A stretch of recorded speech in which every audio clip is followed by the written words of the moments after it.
8वां कर्तव्य है श्रुत ज्ञान की भक्ति। श्रुत यानी कि आगम, जो सुनकर के लिपिबद्ध बन गया है, वैसे आगम, आगम ज्ञान को हम श्रुत ज्ञान कहते हैं। उस ज्ञान की हमें भक्ति करनी, जैसे कि अभी ये कल्पसूत्र जी की बोली गई ना, ये भी हमारा एक आगम सूत्र है। तो इस तरह से आगम सूत्रों की हमें अवश्य में भक्ति करनी चाहिए। भक्ति का मतलब क्या, भजन गाना ना, वो तो ठीक है, लेकिन हमें जितने भी आगम हैं, लाइब्रेरी है, उसमें जाकर के उसको संभालना, धूप में देना, उसका उज्जैना करनी, अगर कोई फट गए है तो उसको वापस तैयार कराना, नए जो आगम नहीं है उसको नए रूप देना, इस तरह से मिलकर के हमें ज्ञान की भक्ति अवश्य में करनी चाहिए। ज्ञान की भक्ति करने से ज्ञानावनी कर्म का क्षय होता है। ज्ञान और ज्ञानी और ज्ञान के उपकरण हमारे लिए आराध्य होते हैं, उनकी हम खूब भक्ति करें। कहीं भी ज्ञान के उपकरण को हम ठोकर न लगाए, जैसे पेपर वेपर होते हैं, है तो वही अक्षर है ना, अक्षर से ही तो बनते हैं ना भाई, उस पर बैठ जाना, उस पर कुछ लेकर के खा लेना, उसको इधर उधर अपने अशुचि साफ कर लेना या उसको ठोकर मार के रख देना, तो ये हमारे ज्ञानावनी कर्म का बंधन है। तो इस तरह से हमें ज्ञान की आसाधना नहीं करनी चाहिए। ज्ञानोपकरण पाटी, पोती, थमनी, कवली, नौकर वाली, सापड़ा, सापड़ी, ये सब क्या होते हैं, ज्ञानोपकरण।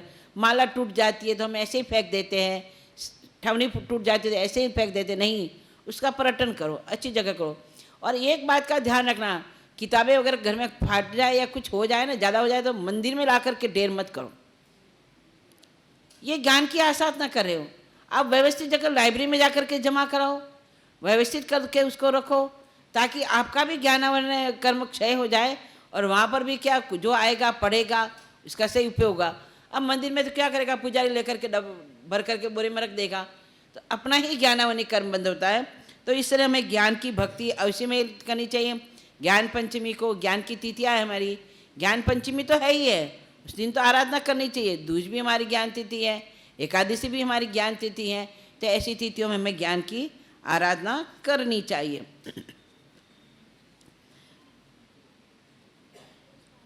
कोई साधु साधु भगवान पढ़ते हो, कोई हमारे श्रावक श्राविका के बच्चे पढ़ते हो, उनकी भी हेल्प करना, ये भी एक हमारी ज्ञान भक्ति है ना ब्रो।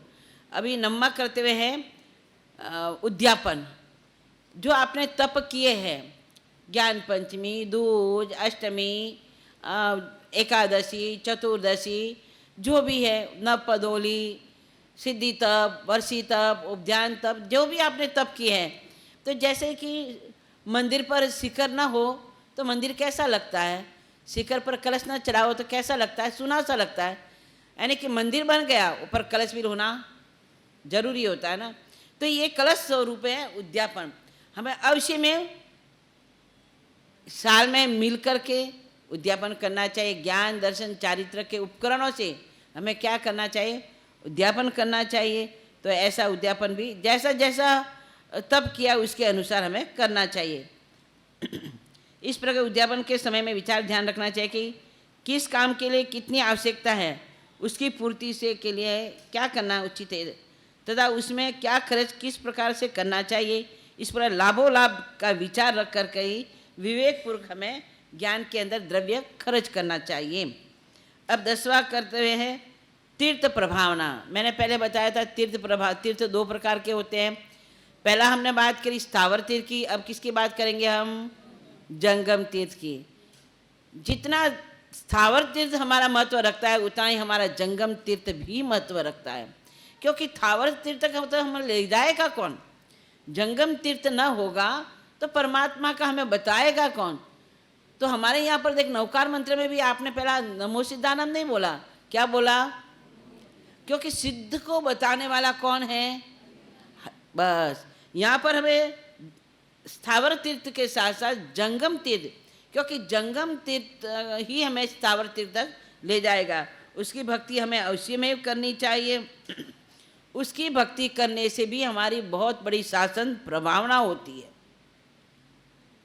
आपने नहीं देखा, मैंने बताया था संप्रति महाराजा का जीवन का प्रसंग, कि संप्रति राजा पूर्व में एक भिक्षुक के रूप में दीक्षा ले ली, दीक्षा तो ले ली, दीक्षा लेकर के एक दिन के संयम के प्रभाव से संयम की इतनी भरपूर अनुमोदना करी कि वो मर करके कहाँ उत्पन्न हुआ, राजा के घर में, राजकुमार के घर में पैदा हुआ। जब वह राजा बना, सहयोग से आर्य सुस्ती सूर्य महाराज अपने विशाल साधु समुदाय के साथ नगर में प्रवेश कर रहे थे। और उस समय संप्रति कहाँ बैठा था, अपने मेलोक में जरूर में बैठा था, सुन रहा था ये बाजे बाजे, ये क्या, इतने लोग कहाँ जा रहे हैं, कौन है, ये जयकार का नाद कैसे क्यों लग रहा है। ये सब सुन करके उसने अपने सेवकों को पूछा कि भाई ये सब तुम क्या है, ये सब क्या चल रहा है, इतना बड़ा जुलूस कहाँ जा रहा है। तो उन्होंने कहा नहीं, ये तो जैनों के गुरु है और वे जैन लोग इस तरह से अपना गुरु का क्या करा है, प्रवेश करा रहे हैं, जुलूस निकाल रहे हैं। तो ये एक शासन प्रभावना, और इस तरह की शासन प्रभावना को देख करके संपत्ति राजा की आत्मा क्या हो गई, प्रतिबोधित हो गई, पूर्व का ज्ञान हो गया उसको। और पूर्व का ज्ञान होने से हाँ गुरु की इतनी कृपा, गुरु के कारण मैं यहाँ राजा बना, ये सब कुछ तो गुरु की कृपा का फल है। ये राज्य, ये सब जो कुछ भी मेरा संपत्ति है, राज्य का कोष है, ये सब गुरु की कृपा है, इसमें मेरा कोई अधिकार नहीं है।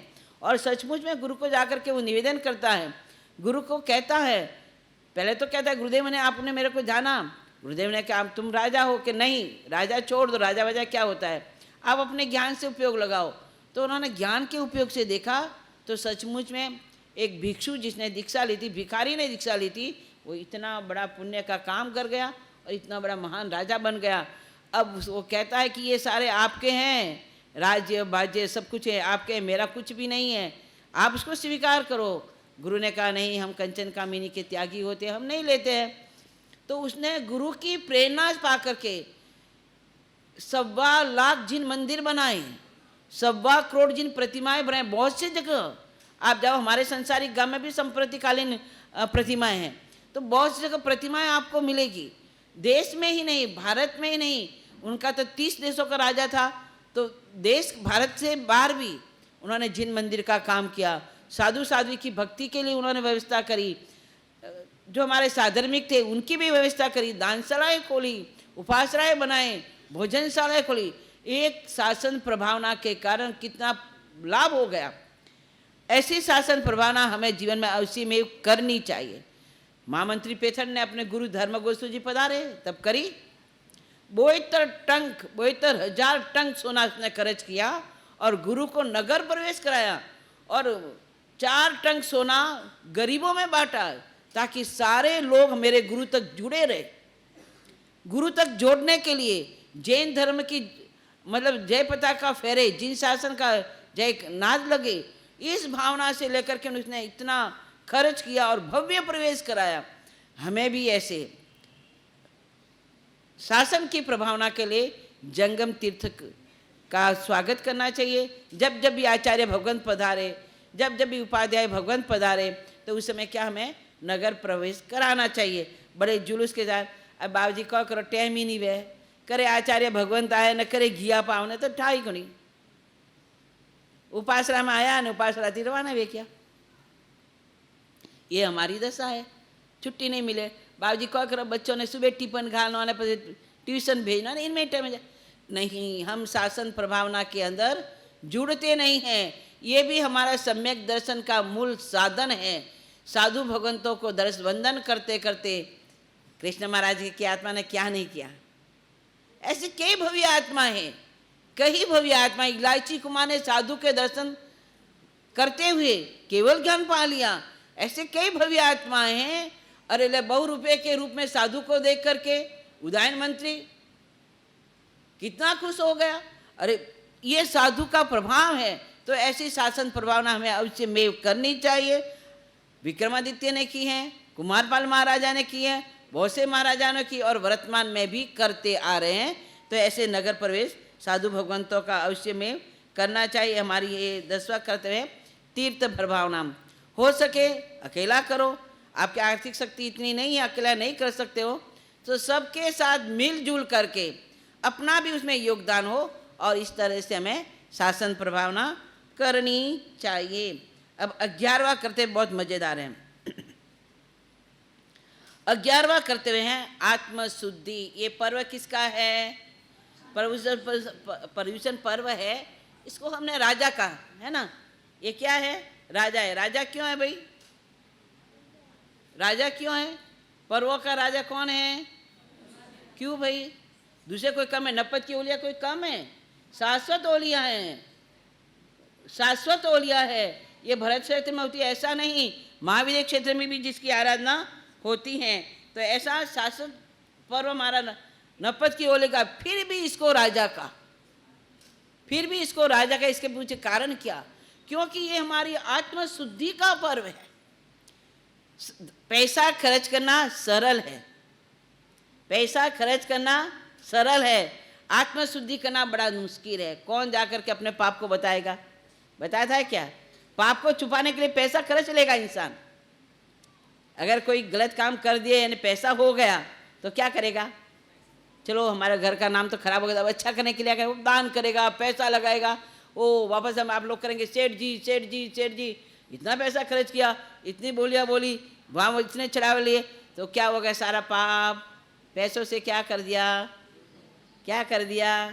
ढक दिया। वो वैसे ढका है भाई, ढका नहीं, वो अंदर तो पड़ा है। पैसों से हम छुपाने का प्रयास करते हैं, पर नहीं प्रभु, ये पैसों से छुप गया है, पर अंदर तो वो पड़ा ही पड़ा है। अब उसको खोलने के लिए हमारे यहाँ पर आत्मशुद्धि बताई। तो क्या बताया? जम्बू दिवे जे हुंती पवैया ते छवे हुंती हेमस, यानी कि जम्बूद्वीप में है ना, जम्बूद्वीप हुंती पवैया ते छेव हुंती हेमस दिजंती छत खिट्टे छहे छट्टे पच्चितम जम्बूदिवे जे हुज्ज बालुआ ते छेव हुंती रहनाई दिजंती सत्त खीते न चुट्टे दिवस पश्चिम। बोलो एक दिन का पाप, एक दिन का पाप। जम्बूद्वीप में है ना मेरू पर्वत है, और वो मेरू पर्वत क्या हो जाए? सोने का हो जाए, और उसको सारे जितना इतना सोना आप दान में दे दो तो भी एक दिन का पाप। लब कितना पाप। ये जम्बूद्वीप में जितनी भी नदियां हैं, उस नदियां में जितनी रेती के कण हैं वे सारे रत्न बन जाए। संभव है क्या ये आपके? संभव है? असंभव है ना। अब कब जम्बूद्वीप का मेरे पर सोने का बनेगा? कब हम दान, फिर भी उसको दान दे तो भी ये नहीं खत्म होता। जैसे लक्ष्मणनाथ साध्वी ने तप किया पाप को खत्म करने के लिए, खत्म हुआ क्या? कितनी कड़ी कड़ी सजा, कितनी कड़ी कड़ी सजा, कितनी कड़ी कड़ी सजा, आप सुन नहीं सकते। सुनते सुनते ही आपकी आंखों में आंसू की धारा बहेगी, इतनी भयंकर सजा। इसलिए हमें साल में एक बार जा करके, जो पाप हो गया है ना, क्या हुआ? अच्छे अच्छे से होता है। पाप क्या है? ये तो मन है ना, मन तो बड़ा नालायक है, मन तो बड़ा नालायक है कि नहीं है? अच्छा है मन, अच्छा भी बहुत है। इसी मन से मोक्ष में जाते हैं, इसी मन से नरक में जाते हैं। प्रसन्न चंद्र ऋषि क्या हुआ? इसी मन से कहाँ पहुंच रहा था? नरक में। और इसी मन से कहाँ पहुंच गया? मोक्ष में। केवल ज्ञान में पा लिया। तो ये मन ही तो है। तो क्या हुआ? ये मन का स्वभाव है पाप करना, कर लेता है निमित्त मिलने पर। उस पाप से मुक्त होने के लिए हमारे पास साधन है, गुरु भगवान के पास जाओ। जैसा भी पाप हुआ है, एक बालक अपनी गलती अपनी माँ को कह देता है बिना छुपाए, कोई भेदभाव नहीं, कोई शर्म नहीं, कोई लाज नहीं, बिना भेदभाव माँ को कह देता है। और फिर भी माँ क्या करती है? उसको प्यार करती है, डांटती नहीं, प्यार करती है कि मेरा बेटा कितना अच्छा, जो भी हुआ मेरे को आके बता दिया। बस हम भी जो पाप हो गए, छद मस्त है ना भाई, हो जाता है, होना स्वाभाविक है, हो जाता है। संसार के बीच में रहता है, कब काम राग उत्पन्न हो जाए, कब दृष्टि राग उत्पन्न हो जाए, कब स्नेह राग उत्पन्न हो जाए, कोई भरोसा नहीं। लेकिन उस पाप से मुक्त होने के लिए हमारे पूर्वाचार्यों ने आलोचना का प्रायश्चित बताया, शुद्धिकरण बताया। आत्मा को शुद्ध कर लो। अगर तुमने साल भर में शुद्ध नहीं करा तो वो अनंतानुबंधी में पड़ जाएगा, और उसकी सजा हमें भोगनी पड़ेगी। हम कई बार कहते नहीं बाबूजी अन जन्म में तो पाप करियो ही को नहीं, तो इकट्ठे मने अड़ो रोग आएगी हो, क्यों मारे यारी बीमारी होगी? अरे इन जन्म में नहीं करियो, इन जन्म में तेरे को पता नहीं है, ज्ञान नहीं है अपने पास, अज्ञानता है, लेकिन किसी न किसी जन्म में हम कर्ता बने हैं, तो भोगने के लिए तैयार होना पड़ेगा। इस जन्म में हमने किया है उसका आप शुद्धिकरण कर लो, गुरु भगवंतों के पास जा करके आप शुद्धिकरण कर लो। यहाँ पर हमारा 11वां कथ है, और ये पर्वादिराज पर्युषण भी आत्मशुद्धि का ही पर्व है, आत्मशुद्धि का ही पर्व है। तो इसलिए हमें हमारे यहाँ पर 11 कर्तव्य आज पूरे होते हैं। तो साल में एक बार हमें अवश्य में आत्मशुद्धि करनी ही करनी चाहिए, जिससे हमारी आत्मा इन कर्म से मुक्त हो जाए, जन्म जरा मरण के रोगों से मुक्त हो जाए, अनंत संसार से मुक्त हो जाए और परम सुख का आनंद प्राप्त कर ले। बस आज परमात्मा की आज्ञा के अनुसार मैंने 11 कर्तव्य का विवेचन किया, उसको कहते हुए आपको सुनाते हुए, मेरे द्वारा मेरे मन से, मेरी वाणी से, मेरी काया से किसी भी तरह से गलत बोला गया हो तो मैं आप सबसे क्षमा याचना करती हूँ और परमात्मा से मिच्छामि दुक्कडम करती हूँ। बस इतना ही कह करके विराम लेती हूँ।